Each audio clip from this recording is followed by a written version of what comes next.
میرے آقا صلی اللہ علیہ وسلم کے پیارے دیوانوں، تو اللہ کے حبیب فرماتے تاریک جماعت 12 مصیبتوں میں گرفتار ہوگا۔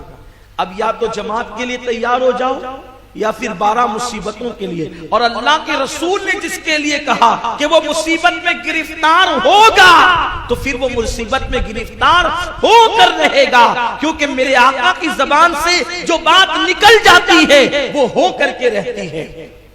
آقا فرماتے 3 مصیبتیں اس کو دنیا میں ملے گی، 3 مصیبتیں اس کو مرتے وقت ملے گی، 3 مصیبتیں اس کو قبر میں ملے گی، اور 3 مصیبتیں اس کو میدان محشر میں ملے گی۔ ایسی وہ 12 مصیبتوں کا شکار ہوگا۔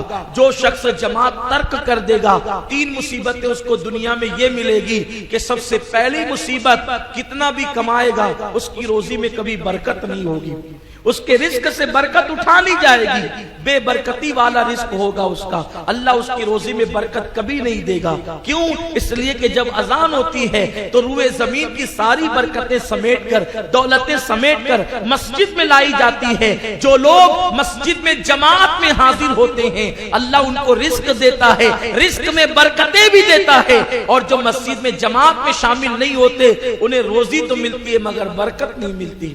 میرے آقا علیہ السلام کے دیوانوں، نماز با جماعت میں شامل ہونے کے لیے اللہ کے فرشتے تک مسجد میں آتے ہیں، مسلمان مسجد میں نہیں آتے، جماعت میں لوگ شریک نہیں ہوتے۔ اللہ روزی سے برکت اٹھا لیتا ہے، رزق سے برکت اٹھا لیتا ہے۔ اور دوسری مصیبت کیا ہے؟ اللہ اکبر۔ آقا فرماتے ہیں کہ اللہ تبارک و تعالی اس کے چہرے سے مومنوں کا نور چھین لیتا ہے، اس کے چہرے پر ایمانی نور نہیں رہتا، چہرے ویران ویران لگتے ہیں، افسردہ افسردہ لگتے ہیں، اللہ تعالیٰ ان کے چہروں سے نور چھین لیتا ہے۔ اور تیسری مصیبت دنیا کی یہ ہے کہ اللہ کے ولیوں کے دلوں میں اس کے لیے نفرت پیدا کر دی جاتی ہے، مومنوں کے دلوں میں اس کے لیے نفرت پیدا کر دی جاتی ہے۔ آپ جانتے ہیں حضرت امیر معاویہ رضی اللہ تعالیٰ کی ایک مرتبہ فجر کی جماعت ترک ہو گئی تو آپ اتنا روئے اتنا روئے اتنا روئے کہ روتے روتے آپ کی حالت غیر ہو گئی۔ تو دوسرے دن آپ نے دیکھا کہ آپ کے کمرے میں کوئی آپ کو جگانے آیا ہے کہ حضرت اٹھیے فجر پڑھ لیجئے۔ تو آپ نے کہا تو کون ہے؟ میرے کمرے میں کون ہے تو آ گیا؟ تو اس نے کہا کہ میں شیطان ہوں اور آج آپ کو میں جگانے آیا ہوں۔ تو فرمایا شیطان نماز کی تبلیغ کب سے کرنے لگا؟ یعنی شیطان نماز کی تبلیغ حضرت امیر معاویہ کے دور سے کر رہا ہے، یعنی شیطانی تبلیغ نماز کے لیے کیوں ہو رہی ہے؟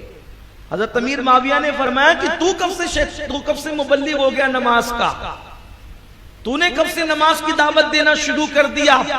تو اس نے کہا مجھے نماز سے کوئی دلچسپی نہیں ہے، مجھے نماز سے کوئی دلچسپی نہیں ہے۔ دراصل کل میں نے آپ کے طلبے سہلا سہلا کر کے سلائے تھے، لیکن جماعت چھوٹنے کی وجہ سے آپ اتنا روئے اتنا روئے اتنا روئے کہ آپ کا رونا اللہ کو پسند آ گیا، اور اللہ نے فرمایا معاویہ کو جماعت چھوٹنے کا اتنا غم ہے، اس کو 70 جماعتوں کا ثواب عطا کر دیا جائے۔ تو میں نے سوچا ایک بار سلا دیا تو 70 کا ثواب لے لیا، اگر آج بھی سلا دوں گا تو 70 نہ مل جائے، اسی لیے اٹھیے جماعت سے پڑھیے اور ایک ہی جماعت کا ثواب حاصل کیجئے۔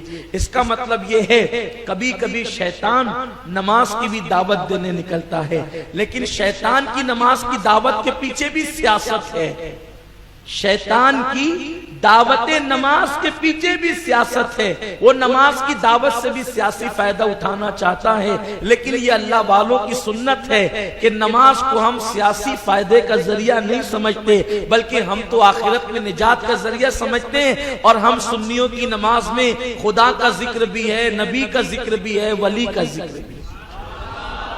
ہماری نماز میں خدا کا خیال، نبی کا خیال، ولی کا خیال، اولیاء بھی ہماری نماز میں۔ آپ کہیں گے ہم تو پہلی مرتبہ سنتے ہیں کہ ولی بھی نماز میں، بالکل۔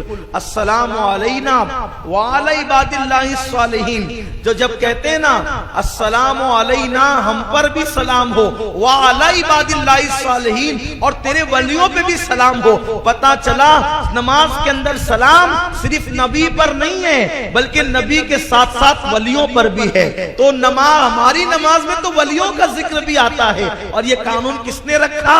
یہ قانون کسی ایرے گیرے نتو خیرے نے نہیں، بلکہ یہ قانون میرے اللہ نے عطا فرمایا ہے۔ ہم سنیوں کی نماز کیسی نماز ہے؟ اسی لیے یہی نماز ہے جو نجات کی طرف لے جاتی ہے۔ تو حضرت رسول پاک علیہ السلام تسلیم فرماتے ہیں اللہ صالحین کا نور چھین لیتا ہے، اور تیسری مصیبت یہ کہ مومنوں کے دلوں میں اس کی نفرت پیدا کر دیتا ہے۔ ہر آدمی عزت دار بننا چاہتا ہے، ہر آدمی وقار والا بننا چاہتا ہے، ہر انسان جو ہے سوچتا ہے کہ میں معزز بنوں۔ دیکھو اشتہاری شہرت سے کچھ نہیں ملنے والا، اگر کچھ ملے گا حقیقی عزت تو اللہ کی عطا سے ملنے والی ہے۔